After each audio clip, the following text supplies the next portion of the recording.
Inspection of the abdomen पे यहाँ से हमारा मेन टॉपिक स्टार्ट हो गया फाइनली। देन इंस्पेक्शन करेंगे एब्डोमेन की। सो इंस्पेक्शन से पहले हमने पेशेंट जो है उसे कहना है कि आप अपना ब्लैडर एम्प्टी कर लें। देन पोजीशन हमने पेशेंट को देनी है सपाइन पोजीशन। नी जो है वो स्लाइडली फ्लेक्स होने चाहिए ताकि एब्डोमिनल मसल जो है वो रिलैक्स हो।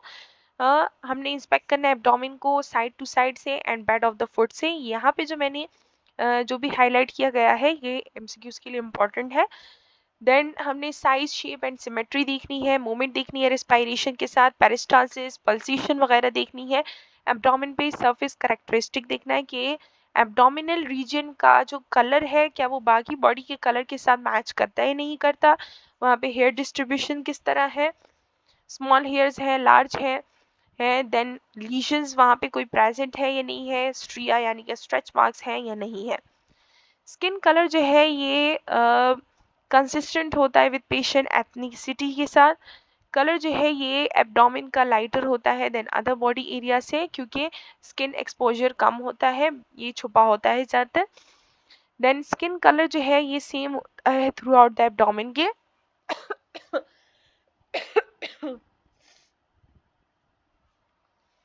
एब्डोमिनल स्किन जो है ये इंटैक्ट होगी विद नो लीजन और मासेस। एब्डोमिनल स्किन जो है यहाँ पे कोई भी लीजन भी नहीं होना चाहिए, कोई मास वगैरह भी नहीं होना चाहिए नॉर्मली। स्ट्रिया जो है ये प्रेजेंट हो सकते हैं, अगर न्यू है तो शुड बी पिंक होगा, अगर ओल्ड है तो वाइट या सिल्वर होगा। प्रेग्नेंट पेशेंट में स्ट्रिया एंड लीनिया निग्रा प्रेजेंट हो सकते हैं। मोस्टली प्रेग्नेंट पेशेंट में जो है स्ट्रिया बहुत ज़्यादा प्रेजेंट होता है, लीनिया निग्रा प्रेजेंट हो सकता है। लीनिया निग्रा जो है ये एक डार्क लाइन होती है जो कि कब होती है जब मेलानिन जो है ज़्यादा इंक्रीज हो जाती है, मेलानिन की सिक्रीशन ज़्यादा हो जाती है और मेलानिन की सिक्रीशन जो है प्रेगनेंसी के दौरान ज़्यादा होती है, तो लीनिया निग्रा यानी कि डार्क लाइन प्रेजेंट होती है उम्बिलिकस के नीचे। एंड स्ट्रिया यानी कि स्ट्रेच मार्क्स भी आप देख सकते हैं। एबनॉर्मेलिटी कब आ जाएगी इसमें? एबनॉर्मेलिटी जॉन्डिस हो सकता है, लिवर डिजीज अंडरलाइंग कॉज होगा इसका। रेडनेस अगर है तो मतलब इन्फ्लेमेशन हो सकती है। साइनोसिस यानी कि ब्लूइश है तो मतलब हाइपोक्सिया होगा, ऑक्सीजन नहीं होगा। ब्लूइश डिस्कलरेशन अगर अराउंड उम्बिलिकस है, इसे हम कूलन साइन कहते हैं, इंपॉर्टेंट है एमसीक्यूज के लिए। और कूलन साइन जो है ये यानी कि ये जो डिस्कलरेशन होती है ये हेमरेजिक पेनक्रियाटाइटिस की वजह से हो सकती है, यानी कि पेनक्रियाटाइटिस इन्फ्लेमेशन है पेनक्रियास की, हेमरेज हो गया है वहाँ पे, कोई इंटरनल ब्लीडिंग इंट्रापीरिटोनियल ब्लीडिंग की वजह से हो सकती है। इंट्रापीरिटोनियल यानी कि पीरिटोनियल लेयर जो है उसके अंडरलाइन कोई ब्लीडिंग हो गई है। अगर लोअर एब्डोमिनल फ्लैंक एरिया पे या लोअर बैक पे यानी कि फ्लैंक रीजन पे इस साइड पे अगर कोई डिस्कलरेशन प्रेजेंट है देन ये पेंक्रेटाइटिस या फिर एक्स्ट्रा पीरिटोनियल ब्लीडिंग की वजह से हो सकता है। ब्रूजेस प्रेजेंट हो सकते हैं, ट्रॉमा की वजह से हो सकता है। पिंक पर्पल स्ट्रिया अगर प्रेजेंट है तो कशिंग सिंड्रोम की वजह से हो सकता है। यह है कशिंग सिंड्रोम में क्या होता है कि जो स्टेरॉइड जो हार्मोन्स है यानी कि एड्रेनल कॉर्टेक्स से ज़्यादा हार्मोन्स रिलीज जब हो जाते हैं एक्सेसिवली, कशिंग सिंड्रोम का शिकार हो जाता है। स्पाइडर एंजियोमा हो सकता है लिवर फेलियर की वजह से। स्पाइडर एंजियोमा यानी कि स्पाइडर शेप में डिफरेंट जो है डिस्कलरेशन हुई होती है रेड कलर की। कैपेट मेड्यूसा भी हमने पढ़ा कि डायलेटेड वेन होते हैं अराउंड द उम्बिलिकस के, लिवर फेलियर की वजह से हो सकता है।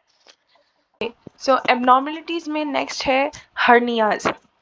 हर्नियाज डिफरेंट हो सकते हैं यानी कि हर्निया हम कहते हैं जब प्रोट्रूजन होती है एब्डोमिनल ऑर्गन की एब्डोमिनल वॉल से, यानी कि एब्डोमिनल वॉल जब वीक हो जाते हैं एंड वो ज़्यादा उस पर तक रेजिस्ट नहीं कर सकते देन एब्डोमिनल ऑर्गन अंडरलाइन जो है वो बाहर निकल आते हैं।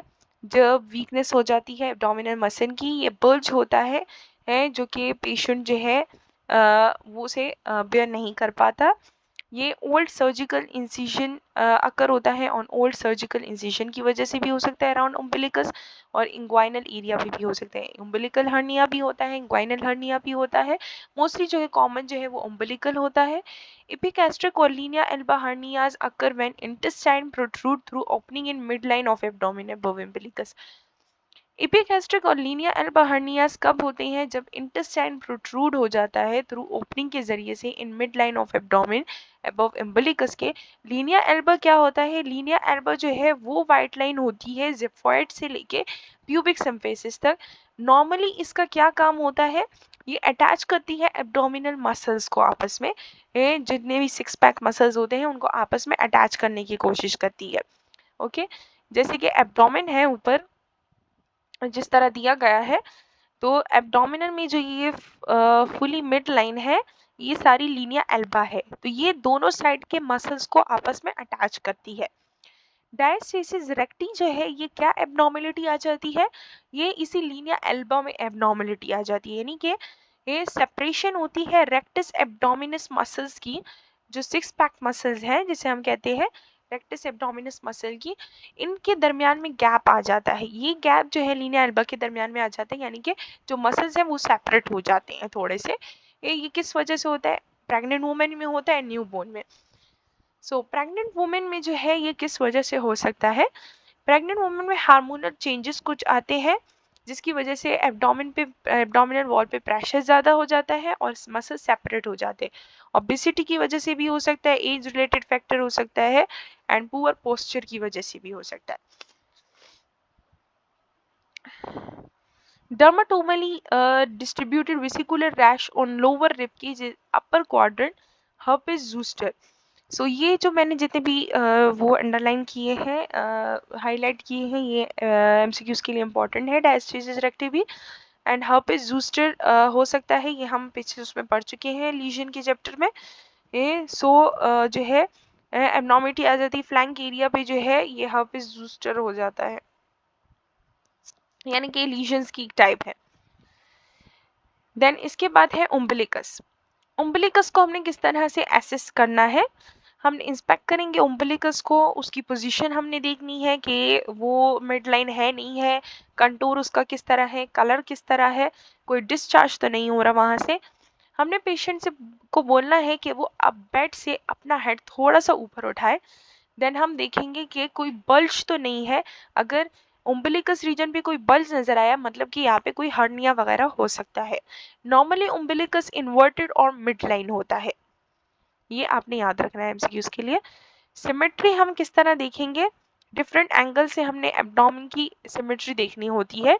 एब्डोमेन जो है सिमेट्रिकल होना चाहिए बायलेटरली दोनों साइड से, कॉस्टल मार्जिन से to iliac crest with umbilicus in centre. ये जो पोजीशन इन्होंने बताई गई है कि हमने किस तरह से असेस करना है, ये इंपॉर्टेंट है एमसीक्यूज के लिए। बायलेटरली हमने देखना है कॉस्टल मार्जिन से, ये कॉस्टल मार्जिन है जहाँ पे रिब केज जो है इसकी शेप आती है टू इलियक क्रैश तक देखना है, यहाँ पे जो इलियक रीजन है इलियक क्रैश यहाँ तक हमने देखना है। उम्बिलिकस सेंटर में होना चाहिए इन दोनों के।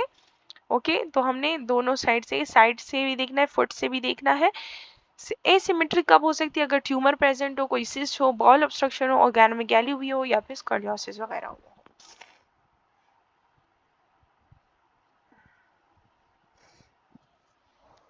देन कंटूर एंड डिस्टेंशन हम किस तरह देखेंगे, एब्डोमेन का कंटूर एंड डिस्टेंशन। सो हमने इंस्पेक्ट करना है वेरियस एंगल से। कोई भी एब्डोम नॉर्मली जो है एब्डोमेन जो है वो नॉर्मल होता है, कोई उसमें कोई डिस्टेंशन वगैरह नहीं होती, यानी कि डिस्टेंडेड नहीं हुआ होगा। इन एवरेज एडल्ट में contour should be either flat भी हो सकता है, ये इंपॉर्टेंट एमसीक्यूज के लिए, राउंड भी हो सकता है और स्किफॉइड भी हो सकता है। अब इसके 3 टाइप्स बताए हैं। फ्लैट कंटूर जो है ये मस्कुलर पेशेंट में देखा जाता है जो कि फिजिकली फिट होता है, उनका फ्लैट कंटूर होगा जैसे कि इस पिक्चर में दिखाया गया है, यानी कि प्यूबिक सिम्फेसिस कॉस्टल मार्जिन का जो वो है इसके दरमियान में कोई भी बल्ज या डिप्रेशन नहीं होगा। राउंड और convex contour is normal in infant. अब राउंड और कन्वेक्स कंटूर जो है, यानी कि ये 3rd नंबर वाला राउंड और कन्वेक्स, यानी कि बाहर की तरफ जिसका मुंह निकला है, तो ये नॉर्मल होता है इन्फेंट और टॉडलर्स में, लेकिन इंडिकेट करता है पुअर मसल टोन और excessive fat deposit in adult. Adult में मतलब है इसका कि पुअर मसल का टोन है, यानी कि मसल उसके वीक है और एक्सेसिव फैट की डिपोजिशन हुई है। स्किफॉइड और कनकेव कंटूर जो होता है ये थिन पेशेंट में देखा जाता है ऑफ ऑल एजेस, यानी कि अगर कोई बहुत ज्यादा दुबला पतला है तो उसका स्किफॉइड या कनकेव कंटूर होगा। सो ये कंटूर्स आपने याद रख लेने हैं। इसमें एबनॉर्मलिटी कब आएगी, किस तरह हम फाइंड कर सकेंगे, एबनॉर्मल डिस्टेंशन अगर हुई है, एब्डोमेन की डिस्टेंशन हुई है, कॉजेज आर 9 5 जो है इसका कॉज हो सकता है, यानी कि फैट की वजह से या एब्डोमिनल डिस्टेंशन हुई होगी, फ्लूइड की एक्यूमुलेशन की वजह से, फीसिस की वजह से, फीटस की वजह से अगर कोई प्रेग्नेंट पेशेंट है, या फिर फ्लैटस की वजह से गैस की एक्यूमुलेशन हुई है, फिब्राइड्स की वजह से कोई नॉन कैंसरियस ग्रोथ डेवलप हो गया इन यूट्रस में, फुल ब्लैडर अगर हो, फॉल्स प्रेगनेंसी की वजह से, एंड फैटल ट्यूमर की वजह से। सो ये 9 एफ जो है ये रिस्पॉन्सिबल हो सकते हैं फॉर एब्डोमिनल डिस्टेंशन की वजह से एब्नॉर्मेलिटी में। एरिया ऑफ एब्डोमिन जो कि डिस्टेंडेड होता है can pin point cause of distension. Right lower quadrant and left lower quadrant, अगर राइट लोअर क्वाड्रेंट या लेफ्ट लोअर क्वाड्रेंट में अगर डिस्टेंशन हुई है तो यानी कि प्रेगनेंसी की वजह से भी हो सकता है, ओवरियन या यूट्रिन ट्यूमर की वजह से हो सकता है, या ब्लैडर इनलार्जमेंट की वजह से। यानी कि हमने रीजन को देख के फिर अंदाजा लगाना है, यानी कि उसके अंडरलाइंग ऑर्गन को देखना है कि इसके अंडरलाइंग कौन सा ऑर्गन है, इस ऑर्गन में कौन सी एब्नॉर्मलिटी आ सकती है। Left lower quadrant and right lower upper quadrant pancreatic cyst और ट्यूमर और या गैस्ट्रिक डिस्टेंशन की वजह से हो सकता है। एसिमेट्री अगर होगी एब्डोमेन की तो मतलब ट्यूमर हो सकता है, हर्निया सिस्ट या बॉल ऑब्स्ट्रक्शन की वजह से हो सकता है। कनकेव एब्डोमेन जो है ये इंडिकेट करता है मैल न्यूट्रिशन। देन हम सरफेस मूवमेंट्स के बारे में पढ़ेंगे कि हमने एब्डोमेन में किस तरह से असेसमेंट टेक्निक यूज़ करके सरफेस मूवमेंट को नोट करना है। सबसे पहले जो है हमने रिस्पिरेशंस को देखना है, यानी कि हमने रिस्पिरेशंस को देखना है, पल्सेशंस को देखना है, पेरिस्टालसिस मूवमेंट को देखना है। तो थिन पेशेंट जो होता है उसमें पेरिस्टालसिस एंड एओर्टिक पल्सेशन जो है विजिबल होती है नॉर्मली, जो और हेल्दी पेशेंट्स होते हैं उसमें ये कभी भी विजिबल नहीं होगी। वुमेन जो है ये रिस्पिरेशन मोर thoracic होती है, whereas men tend to use their abdominal muscle more with breathing. Women's जो होती हैं ये ज़्यादा अपने लंग्स के मसल यूज़ करती हैं यानी कि अपने इंटरकॉस्टल मसल्स यूज़ करती हैं ब्रीथिंग के लिए, जबकि मेन जो होता है वो ज़्यादातर एब्डोमिनल मसल्स वो यूज़ करते हैं ब्रीथिंग के लिए। ये आपने एमसीक्यूज़ के लिए याद रख लेना है। पेरिस्टालसिस वेव जो है अगर ये इंक्रीज हो जाती हैं तो मतलब कि इंटेस्टाइनल ऑब्स्ट्रक्शन हो सकती है एब्नॉर्मलिटी में। रिवर्स पेरिस्टाल्टिक वेव जो होती हैं यानी कि पाइलोरिक स्टेनोसिस हो सकती है, इसकी वजह से हो सकता है जब पाइलोरिस में जो है स्टेनोसिस बन जाता है, एब्नॉर्मल ग्रोथ हो जाती है। एब्नॉर्मल रिस्पिरेटरी मूवमेंट जो है जब एक्सेसरी मसल यूज करते हैं, ग्रंटिंग और रिस्ट्रिक्टिव एब्डोमिनल मूवमेंट्स होती हैं, लेबर्ड रिस्पिरेशन हो सकता है, में इंडिकेट करता है रिस्पिरेटरी डिस्ट्रेस हो सकता है। शैलो रिस्पायरेशन जो है इन मेल पेशेंट में एब्डोमिनल पेन, अगर शैलो रिस्पायरेशन है मेल पेशेंट में यानी कि एब्डोमिनल पेन हो सकता है उसे। इंक्रीज डिफ्यूज पल्सेशन जो है ये अकर होती है इन एओर्टिक एनेरिज्म में, यानी कि जब बल्ज जो है वो डेवलप हो जाता है इन एओर्टा। देन एस्कल्टेशन पे आते हैं ऑफ द एब्डोमेन की। तो इंस्पेक्शन के फ़ौरन बाद हमने एस्कल्टेशन करना है एब्डोमेन का, जैसे कि हमने पहले भी बताया था। हमने एस्कल्टेशन करना है एब्डोमेन का। हाँ, ये आपने जो सीरीज़ है टेक्निक है असेसमेंट की सीरीज़ जो है ये आपने कभी भी भूलना नहीं है। सबसे पहले इंस्पेक्शन आएगा एब्डोमेन में, देन एस्कल्टेशन आएगा, देन पल्पेशन एंड परकशन आएगा। हमने ऑलवेज एस्कल्टेट करना है प्रायर टू पल्पेशन से पहले। क्वाड्रेंट ऑफ द एब्डोमेन यानी कि हर एक क्वाड्रेंट को एस्कल्टेट करना है। उम्बिलिकस को हमने मिड पॉइंट के तौर पे कंसिडर करना है। फिर हमने डायफ्राम पोर्शन जो है यानी कि जो बड़ा पोर्शन होता है स्टेथोस्कोप का, वो हमने यूज़ करना है बॉवल साउंड को सुनने के लिए। 4 क्वाड्रेंट्स में हमने बॉवल साउंड सुनने हैं और एटलीस्ट 5 मिनट्स तक हमने पेशेंट के बॉवल साउंड जो है वो सुनने हैं। अगर 5 मिनट्स तक भी आपको कोई बॉवल साउंड सुनाई ना दिया तब हम इंडिकेट कर सकते हैं कि बॉवल साउंड जो है वो एब्सेंट है। फिर है ये एक एमसीक्यूज हो गया कि एटलीस्ट 5 मिनट तक हमने सुनना है, और इन एवरेज एडल्ट पेशेंट में बॉवल साउंड जो है ये प्रेजेंट होते हैं at 5 to 30 clicks per minute. Per minute आपको 5 to 30 क्लिक्स पर साउंड जो है वो सुनाई देंगी हर एक क्वाड्रेंट में। ये एक एमसीक्यूज, ये भी एक एमसीक्यूज के पॉइंट हवाले से हो गया, और मेन एमसीक्यूज यहाँ पे भी कहा गया है कि हम जब इलियोसिकल वॉल जो होता है यानी कि right lower quadrant to the right of the umbilicus, यानी कि राइट लोअर क्वाड्रेंट में उम्बिलिकस के राइट साइड पे, इस साइड पे अगर हमने सुना तो यहाँ पे इलियोसिकल वॉल्व होता है, यानी कि जहाँ पे इलियम स्मॉल इंटेस्टाइन का जो इलियम पार्ट होता है एंड लार्ज इंटेस्टाइन का जो सीकम पार्ट होता है, ये वहाँ पे दोनों मिले होते हैं, जहाँ पे ये दोनों अटैच होते हैं, कनेक्ट होते हैं एक दूसरे के साथ। तो यहाँ पे बहुत ज़्यादा एक्टिव रीजन होता है बॉवल साउंड सुनने के लिए। तो यहाँ पे हमें लार्ज उसमें वेरी एक्टिव होता है एरिया, कनेक्ट करता है स्मॉल इंटेस्टाइन को लार्ज इंटेस्टाइन के साथ, और यहाँ पे हमें ज़्यादा बॉवल साउंड सुनने को मिलती हैं। एबनॉर्मल फाइंडिंग जो है वो इसमें क्या क्या हो सकती है कि अगर बॉवल साउंड जो है ये 30 क्लिक से ज़्यादा है तो यानी कि 30 क्लिक से ज़्यादा हो गई तो हाइपर एक्टिव बॉवल साउंड हो गया, यानी कि हाइपर पेरिस्टालसिस हो रही है, पेरिस्टाल्टिक मूवमेंट जो है वो ज़्यादा हो गई है।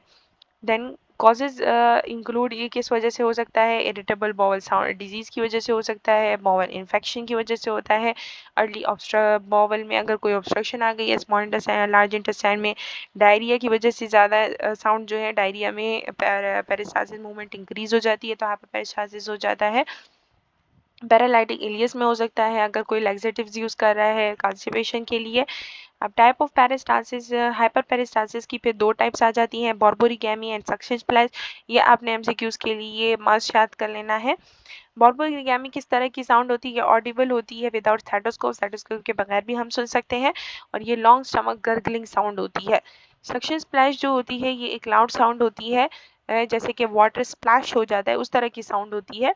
ये हम विदाउट स्टेथोस्कोप सुन सकते हैं, जब पेशेंट मूव करता है साइड टू साइड तब हमें ये सुनाई देती है, जैसे कि पानी इधर उधर हो रहा हो, स्प्लैश हो रहा हो, उस तरह की साउंड होती है। इसमें ये तब होता है जब अगर एब्डोमेन जो है ये एयर या फ्लूइड से फिल्ड हो एंड इंडिकेट करता है gastric emptying from an obstruction और गैस्ट्रिक डायलेशन, यानी कि अगर गैस्ट्रिक डायलेशन हो गई है, ऑब्स्ट्रक्शन हो गई है, तो अगर वहाँ से गैस निकल रही है, गैस्ट्रिक एम्प्टी हो रहा है, तो उस पे भी ये साउंड हमें सुनाई देती है। बॉवल साउंड जो होती है अगर less than 5 clicks per minute, यानी कि 5 to 30 नॉर्मल होता है, 30 से ज़्यादा हो गया तो हाइपर में जाएगा, 5 से कम हो गया तो हाइपो एक्टिव हो जाएगा, हाइपो पेरिस्टाल्सिस हो जाएगा। ये पेरिटोनाइटिस में हो जाता है, inflammation of peritoneal cavity, ऑपियोइड use की वजह से हो सकता है, बॉवल ऑब्स्ट्रक्शन की वजह से, और पोस्ट ऑपरेटिवली ज़्यादा चांस होता है हाइपो एक्टिव बॉवल साउंड्स का।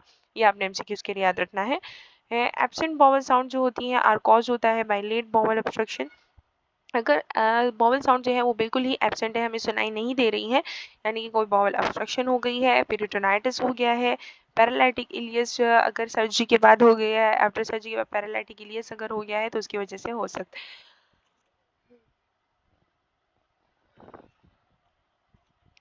फिर arterial and venous vascular sounds क्या होते हैं। ब्रूट्स साउंड जो होती हैं ये कोई एबनॉर्मल साउंड नहीं है, बल्कि एक एबनॉर्मल साउंड है जिसमें जो फ्लो होता है ब्लड का वो इरेगुलर हो जाता है, मैनर अपने मैनर में लिमिनर मैनर में नहीं जाता। सो हमने बाइल पोर्शन जो है जो छोटा पोर्शन होता है पीछे वाला स्टेथोस्कोप का, वो हमने यूज़ करना है वस्कुलर साउंड सुनने के लिए। ब्रूट और वेनस हम if indicated listen for broods over the abdomen and midline in the epigastric area, epigastric area में midline पे हमने ब्रूड सुनने हैं, और हमने ब्रूड साउंड जो है वो हम रेनल आर्टरीज पे सुन सकते हैं, दो उम्बिलिकस के दोनों राइट लेफ्ट साइड पे अपर क्वाड्रेंट के। एंड अगर ये इंडिकेटेड है listen for breeds over the iliac arteries के ऊपर भी हम इलियक आर्टरीज में भी हम ब्रूड सुन सकते हैं, below the umbilicus to right and left side of the abdomen, यानी कि हमने दरमियान में जो सुन लिया तो ये हमारे पास गैस्ट्रिक वो हो गया, यहाँ पे हम ब्रूड सुन सकते हैं। इसके अपर क्वाड्रेंट के राइट एंड लेफ्ट साइड पे ये रिनल आर्टरीज के उसमें सुन सकते हैं, यहाँ पे फेमोरल आर्टरीज के उसमें, इलिक आर्टरीज के उसमें सुन सकते हैं कि ब्रूड साउंड प्रेजेंट है या नहीं है। Arterial and venous vascular sound जो होती हैं यहाँ पे दिखाया गया है कि रिनल आर्टरीज है, ये इलिक आर्टरी है, ये एब्डोमिनल एओर्टा का सुन रहे हैं, बिल्कुल मिड लाइन में है, एंड फेमोरल आर्टरी है नीचे। नॉर्मली कोई भी ब्रूड जो है वो प्रेजेंट नहीं होते हैं, ऑल्थो ब्रूड जो होता है ये सिर्फ सिस्टोलिक कंपोनेंट है, इसका जो सिस्टोलिक कंपोनेंट होगा ये अगर सुनाई दिया तो ये नॉर्मल फाइंडिंग है, डायस्टोलिक कंपोनेंट जो है वो एबनॉर्मल होगा। वैसे कोई भी ब्रूड सुनाई नहीं देता है, लेकिन अगर आपको सिस्टोलिक कंपोनेंट सुनाई दे रहा है तो ये भी नॉर्मल फाइंडिंग है। देन इसके जो दो एबनॉर्मल साउंड है फ्रिक्शन रब एंड विनस हम जो है ये इंडिकेटेड होता है अगर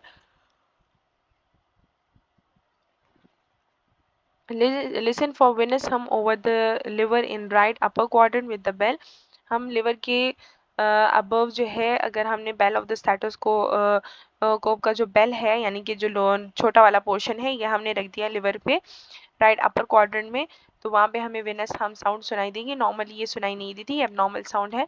फ्रिक्शन रब जो है ये हमें ओवर इन्फ्लेम्ड ऑर्गन ट्यूमर और डायफ्राम से हम सुन सकते हैं, ये आपने याद रखना है एमसीक्यूज के लिए कि वेनस हम जो है बेल ऑफ द स्टेथोस्कोप से सुनते हैं over the liver, and friction रब जो है ये स्पेसिफिकली हम डायफ्राम से सुनते हैं ओवर इन्फ्लेम्ड ऑर्गन और ट्यूमर्स के। तो ये आपने एमसीक्यूज के लिए याद रखना है, और ये भी कोई एबनॉर्मल, ये नॉर्मल साउंड नहीं है बल्कि एबनॉर्मल है।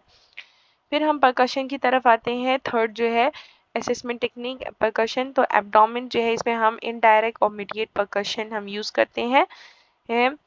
परकस करेंगे एब्डोमेन को 4 क्वाड्रेंट में, परकस करेंगे टेंडरनेस के लिए, टेंडर एरिया को लास्ट में। जो पेनफुल एरियाज होते हैं, टेंडर एरिया होते हैं, तो इन्हें हमने लास्ट में परकस करना है।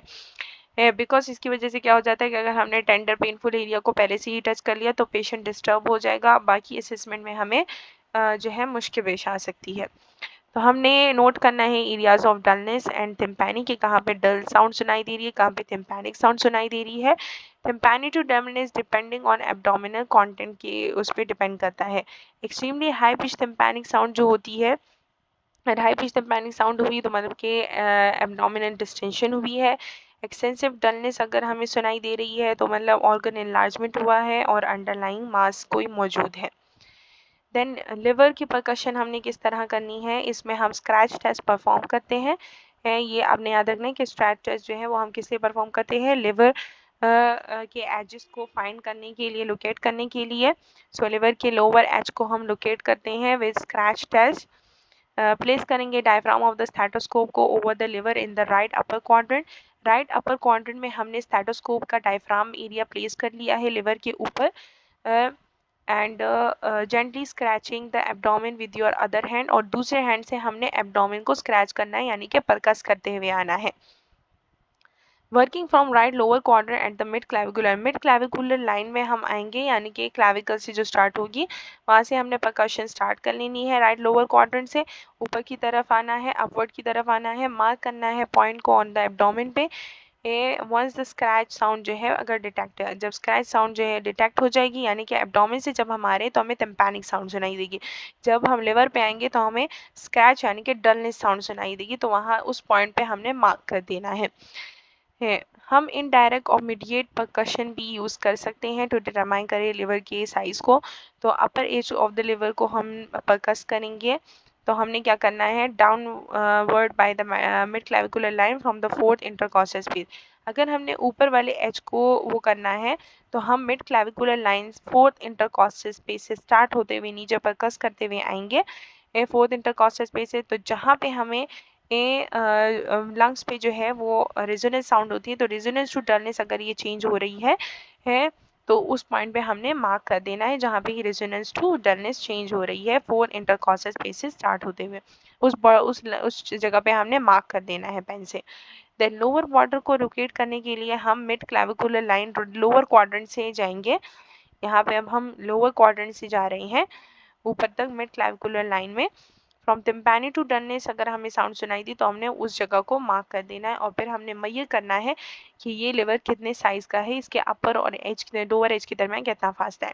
तो हमने डिस्टेंस मेजर करेंगे अपर एंड लोअर एज के दरमियान लिवर स्पान को फाइंड करने के लिए। अगर लिवर स्पान जो है वो ग्रेटर है देन 12 सेंटीमीटर से at the mid clavicular line, और मिड स्टर्नल मेजरमेंट जो है ये फिर हम ऑब्टेन करेंगे अबव टेक्निक की मदद से at the mid sternal line पे। एक मिड क्लाविकुलर लाइन होगी जो क्लाविकल से आ रही है, एक मिड स्टर्नल लाइन हो गई जो कि स्टर्नम है, ठीक है, ब्रेस्ट बोन से जो आती है। तो फिर हमने मिड स्टर्नल लाइन से इसका लो भी, क्योंकि लिवर जो है ये यहाँ पे अगर होता है तो ये इस शेप का इस तरह पड़ा होगा। सो ये जो इसका बड़ा पोर्शन होता है, वाइट पोर्शन होता है, ये थोड़ा सा नैरो होता है, तो यहाँ से मिड स्टर्नल से भी हमने मेजर करना है, मिड क्लाविकुलर से भी मेजर करना है। सो एवरेज एडल्ट का जो लिवर होता है उसका जो स्पान होता है वो 6 to 12 सेंटीमीटर होता है in length and 4 to 8 centimetre and mid sternal.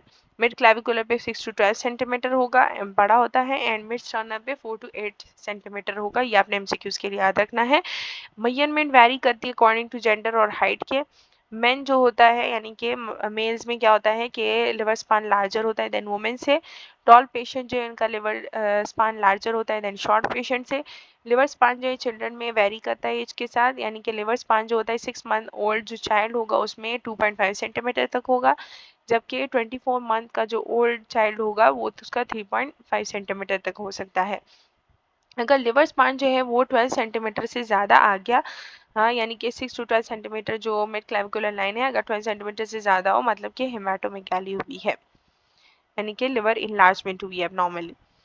फिर इसके बाद है स्प्लीन। स्प्लीन को हम किस तरह से एसेस करेंगे, तो हमने आइडेंटिफाई करना है एरिया ऑफ स्प्लेनिक डलनेस को। तो पहले हमने पोजीशन देना है पेशेंट को राइट साइड पे वो साइड लाइन पे राइट साइड लाइन पोजीशन में अगर वो लेट जाए तो हमने परकस करना है मिड एक्सिलरी लाइन से स्टार्ट होते हुए रेजोनेंस जहाँ पे लंग्स की चेंज हो जाएगी डलनेस में ओवर द स्प्लीन, यानी कि ये मिड एक्सिलरी लाइन है। हम ऊपर से आ रहे हैं परकस करते हुए, जहाँ पे ये लंग की रेजोनेंस से डलनेस में चेंज हो जाएगी वहाँ पे हमने मार्क कर देना है। स्वीन नॉर्मली जो है डिटेक्टेबल नहीं होता इन नॉर्मल पेशेंट में। अगर डिटेक्टेड हुआ तो अपर बॉर्डर जो है ये परकस होगा at 6 to 8 centimetre above the left costal margin, यानी कि जो लेफ्ट कॉस्टर मार्जिन है, कॉस्टर मार्जिन यहाँ पे वो होती है जहाँ पे रिब केज जो है उसका मार्जिन होता है, एंगल होता है।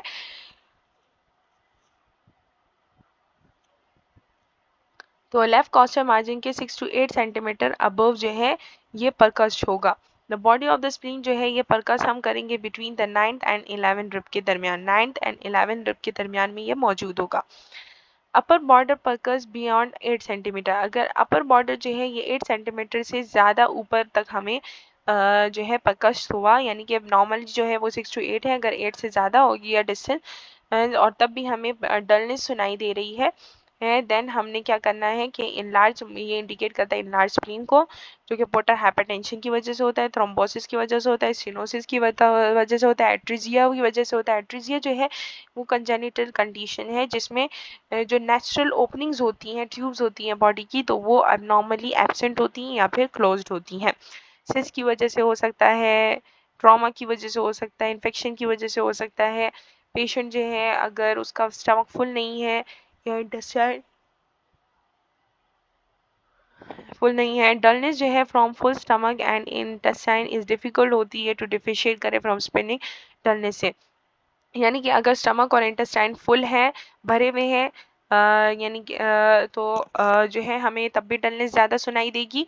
ये तो इस वजह से जो स्टमक और इंटेस्टाइन के फुल होने की वजह से जो डलनेस होती है और स्प्लेनिक डलनेस जो होती है इसे डिफरेंशिएट करना थोड़ा सा डिफिकल्ट होता है। देन इसके बाद आते हैं ब्लैडर पे। ब्लैडर को हमने किस तरह से परकस करना है, अगर इंडिकेटेड हुआ पर हमने परकस करना है ब्लैडर को, ब्लैडर पे हमें डलनेस साउंड सुनाई देगी एट द मिड लाइन पे प्यूबिक सिम्फेसिस के बिल्कुल मिड लाइन, जो उम्बिलिकस होता है उसके बिल्कुल नीचे।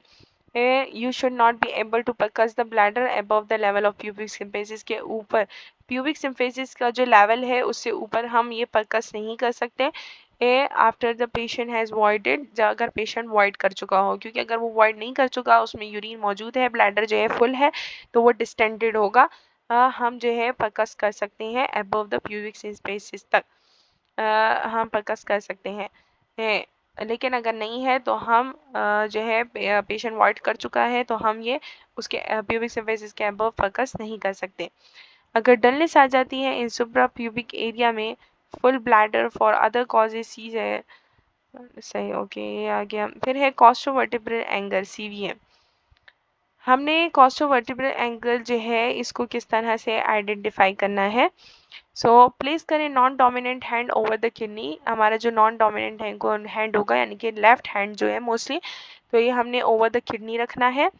Make a fist with dominant hand and strike non dominant hand. हमने जो नॉन डोमिनेंट हैंड होगा उसे हमने जो है सीवीए जो कॉस्टोवर्टिब्रल एंगल जो होता है यानी कि किडनी पे हमने प्लेस कर दिया। दूसरे जो डोमिनेंट हैंड है उससे हमने फिस्ट बना लिया और उसके ऊपर हमने स्ट्राइक किया। नोट करें एनी टेंडरनेस, हमने पेशेंट को बोलना है कि क्या उन्हें दर्द हो रहा है या नहीं हो रहा। किडनी टेंडरनेस जो है ये एसेस होती है एट द कॉस्टोवर्टिब्रल एंगल पे और नॉर्मली कोई भी टेंडरनेस नहीं होगी। एब्डोमिनल एग्जामिनेशन जब हम कर रहे हों तो आपने इंश्योर करना है कि आपके हैंड वार्म हो, आप पेशेंट के राइट साइड पे खड़े हों, उसको पोजीशन देने में हेल्प करें। पेशेंट को बोलें कि क्या उसे कोई पेन तो फील नहीं हो रहा एग्जामिनेशन से पहले। हमने सुपरफिशियल एग्जामिनेशन स्टार्ट करनी है और सिस्टेमिक मैनर में जाना है, एब्डोमिनल क्वाड्रेंट्स में रिपीट करना है पल्पेशन को डीपली। सेवियर पेन और टेंडरनेस अगर उसे हो रही हो सीवीए साइड पे तो किडनी इन्फेक्शन और मस्कुलोस्केलेटल प्रॉब्लम हो सकती है।